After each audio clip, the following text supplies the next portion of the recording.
Tell you what, guys, it's hard to find a good Christian girl out in the city because they're all Jewish. I work at an Israeli coffee shop. I'm not going to say the name because they'll fucking fire me. And like these gorgeous, like these tins are coming in all day long, and they start walking up on me. I'm like, all right, we're about to have the conversation. They look at me like, shalom.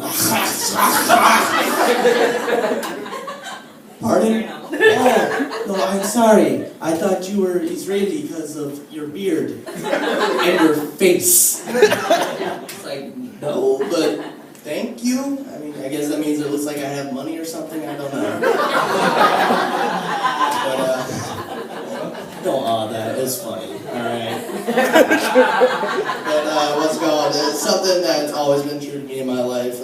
What's it called? I don't care who you are, where you're from, what you believe, what you look like. You know, if you got a brain in your head, you're not a basic bitch. You know, I want to pick it. All right. If you got, you know, hoo-ha's clean, I'm gonna dive in first. But just racism in my mind is all it does is cut out your chances of getting laid. It takes the selection away, and if you still feel that way, you're cock blocking yourself, guys. All right. That being said. My whole family is from the Deep South. Very Christian-oriented, very deep in belief, as in, if you don't believe what they believe, they will crucify you. I have the scars to prove it. But nah, man, like, I want to be able to bring a girl home with me one day, but I'm going to hate whoever I'm with, because that's what happens when you get in a relationship. But I just don't want to put them through that kind of suffering of my family, all right? I talk to my grandma every now and then, call her, and she sees my sets, and by the way, she hates that I do this, mainly because my favorite adverb on stage is, fuck? But, like, she, just so you have an idea, she'd say things like, now, Mouse, God don't love ugly. Well, if God's not a fan of ugly, then he's probably not a fan of the truth, because that's pretty fucking ugly in my opinion. Ooh, speaking of the truth, now I'm thinking about it, guys in here, we all name our dicks. Yes, it's okay.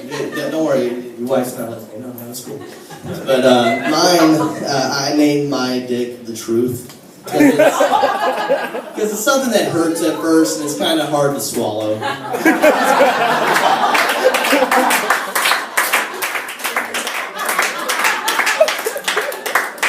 I digress. But no, man, like, aside from, like, my mom and my dad, if I want to bring someone home with me, but it's hard with a family like that, and I've come to realize, like, I'd be better off bringing a sister home with me than bringing someone of outside faith, and it would basically be like, oh, Shaniqua? Oh, no. She, after Sunday school, we'll have her over for brunch. She can say grace. Ah! But if I say something like, the Weinstein girl, I don't care what her daddy does. I don't care that she doesn't cheat on you. She don't believe in Jesus. But, like, the more I think on it, because I'm very rebellious in my family, alright? Like, if they say jump, I'm crawling on the ground. Like, anything to piss them off. Like, tonight, I'm trying to get disowned. This is why I'm doing all this right now. Yeah. But, like, the more I think on it, the more I try to fight it and push away from it, the more I want to.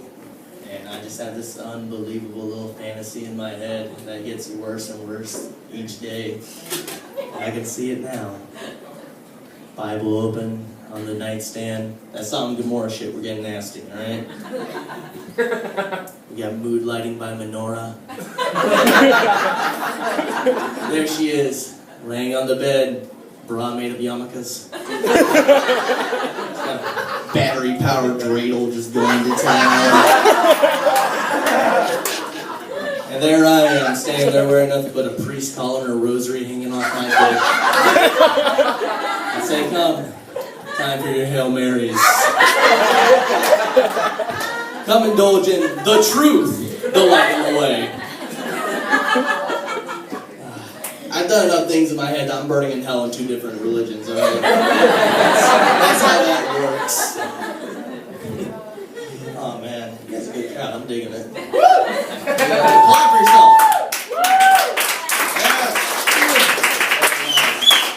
Yes, you like what you see. I like to run my jokes by one of my good friends. And like this whole set ran by him. He's very spiritual, not religious, spiritual. Because if you give it a name, it's not as fun. But he looks at me afterwards, man, and he's like, "Yo, man," and he does talk like this, like dead on, like this is like damage of weed for years on this guy. It's like, "Yo, bro, I've been trying so hard to figure out what's your spirit guide." What? So, yeah, man. But after you told me all that, I think I got it. I said, all right, man, spit it at me. What do you think you got going on? It's like, yo, it's Eric Cartman, man.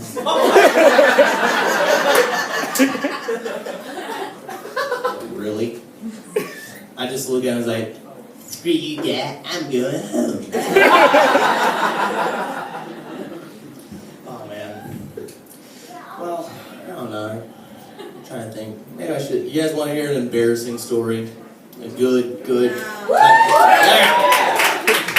We've all had bad days in here, but I tell you what, I bet you money in here that my bad day will whoop anything you guys got except for maybe a Holocaust victim. That's it. Alright, so I'm at work. I'm doing my own deal. I'm behind the counter making coffee, being cheery. And all of a sudden, I feel a fart come on. Not so much. I go to the bathroom to assess the damage. It's critical, alright? There's no salvaging these drawers, alright? So I go in there and drop them, I throw them away, put back, go. I was like, my manager's like, yo, you either let me go home or let me go to the block to get a new pair. Like I work in clothing stores everywhere because if this shit hits pants, I'm done. I can't over. So I'm walking up the block and I go into Hollister first. I've never been to Hollister in my life. This is not a fucking clothing store. It's a little hipster surfer lounge with some clothing racks scattered around in there, alright?